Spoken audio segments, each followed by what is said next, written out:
Ada pengalaman menarik soal pasar tradisional. Jadi aku itu nggak bisa masak, nggak ngerti bumbu, bahkan aku nggak ngerti ikan-ikan di pasar. Di mataku semua ikan itu sama. Aku tidak bisa membedakan nama-nama ikan. Separah itu. Tapi ternyata ke pasar menghabiskan waktu 1 sampai 2 jam itu cukup menarik bagi. Tanyanya, kenapa ke pasar? Kan nggak ngerti masak. Nemenin ibu, nemenin istri, nggak juga. Kenapa ke pasar? Pasar itu kan tidak estetik ya secara visual. Umumnya ya, pasar tradisional itu seperti itu. Becek, rame, sampah di mana-mana, chaotic di sana. Terus juga tidak fashionable. Di sana bukan tempat yang secara spesifik untuk gaya nih, untuk keren di foto atau di videokan. Tapi kenapa pasar menarik? Nah, ternyata setelah aku hunting di dalam pasar, menarik Con. Kan bahas menarik dari sisi visual dan dari sisi kehidupan. Yang pertama, dari sisi visual dulu. Secara visual, kalau lihat pakai mata telanjang, bener, pasar itu chaotic. Tapi kita tahu, kita lagi bawa kamera. Kamera itu bisa memframing sesuai vokal yang kita bawa. Aku pada saat itu membawa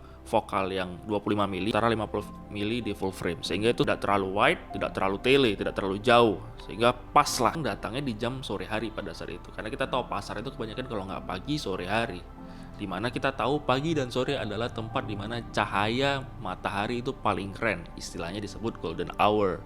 Pertama, enaknya foto di pasar adalah sudah tersedia banyak objek yang untuk difoto atau subjek yang mau kita foto. Ada orang yang transaksi, ada orang yang urus parkir, ada barang dagangan, ada duit yang lagi dibayarkan, dan juga ada musisi senior kayak bapak ini. Lengkap di situ, macem-macem. Secara visual, pasar yang menarik foto adalah pasar yang ada beberapa space di mana jatuhnya cahaya itu menarik, sehingga dapat kita manfaatkan untuk backlight atau side light, atau juga mengambil dari celah-celah gedung atau atap seperti ini. Lalu kita tinggal mainkan exposure-nya, apakah kita mau fokus pada highlight atau pada shadow. Selain soal visual tadi di pasar, yang lebih penting lagi soal menikmati kehidupan, memahami kehidupan. Kenapa? Karena ketika aku di sana berdiri 1 sampai 2 jam jalan sekitar dalam pasar, di situ aku menyadarin masalahku, perjuanganku itu nggak ada apa-apanya dibanding mereka yang setiap hari itu berkeringat mencari uang di lingkungan yang bisa kita bilang tidak bersih, tapi itulah sumber penghasilan bagi keluarganya di rumah. Ada kuli angkut, ada tukang parkir, ada mas-mas becak. Di situ aku menyadarin bahwasannya perjuangan kita mungkin sedikit lebih beruntung karena tidak harus mengalami proses dagang atau aktivitas seperti itu. Nggak semua yang di pasar itu berarti ekonomi lemah, karena banyak juga orang yang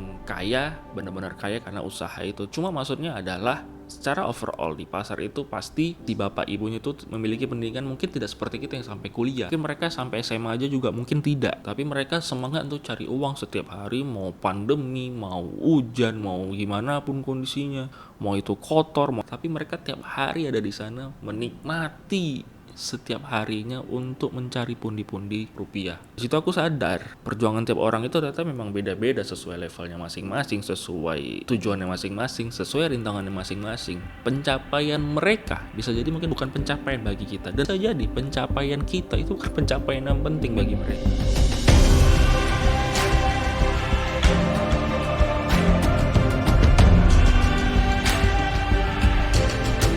Kalau mau aku geser lagi soal pasar tadi, ada keramaian, ada orang-orang tadi aktivitas, ada traffic, ada omset. Kalau mau kita tarik lebih panjang lagi, omset hanya tercipta ketika ada traffic. Jadi kalaupun dagang kita online maupun offline, semua itu berawal dari traffic. Banyak yang datang memperbesar kemungkinan banyak yang beli. Memang tidak ada jaminan jumlah yang lebih banyak trafficnya akan menghasilkan omset lebih besar daripada yang trafficnya lebih sedikit. Penyebab terjadinya roda ekonomi berputar itu adanya traffic. Memang supply demand, tapi supply demand itu tentu karena adanya banyaknya, ada volume orang yang membeli dan menjual. Nah, di masa pandemi kayak gini, kita tahu semua orang banyak shifting ke daerah digital. Tapi hal-hal offline ini menjadi struggle. Orang-orang di pasar itu merasakan omset yang berkurang hingga mungkin sampai 60%, 70%. Jadi kalau dikatakan sama mereka itu, selama pandemi, kebanyakan itu hanya sepertiga atau sampai setengah dari hari-hari non-pandemi. Bahkan bisa lebih parah.